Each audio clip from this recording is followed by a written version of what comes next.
Hi, Anna at the Sewing Studio here. Brother have launched some new models for 2023 and I have one of them with me. This is the HF37 because it has 37 stitches, which are all listed on the front here. These are easily selected with the dial on the side. You can alter the stitch length, the stitch width, and this is your upper tension dial. It has a built-in needle threader and a nice and easy drop-in bobbin. Now they call it strong and tough, it's written on the front there, so let's get it plugged in and see if that's true. I've got a piece of denim fabric from a pair of jeans. I'm going to sew through the normal 2 layers. That's gone through that no problem at all. I'm going to double it over to 4 layers. Again, no problem at all for that machine.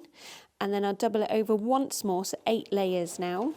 Now you can hear the machine's working slightly harder to get through that many layers. However, that's what the machine's designed to do, and it's sewn it with a perfectly lovely stitch, both top and bottom.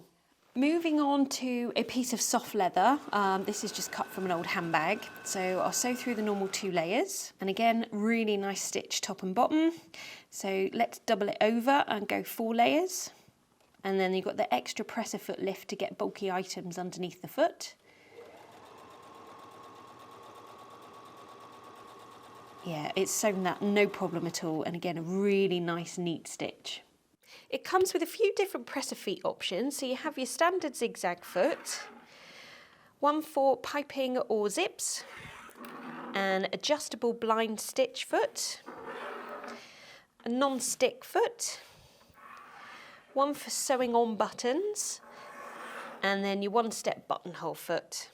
There are a range of accessories included.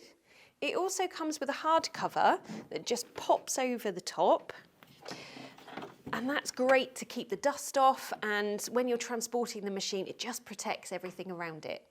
So I hope that gives you an insight into the capabilities of this machine and everything that it comes with. If you want to know more, head over to our website, thesewingstudio.co.uk, and please do get in touch if you've got any questions or need help with anything.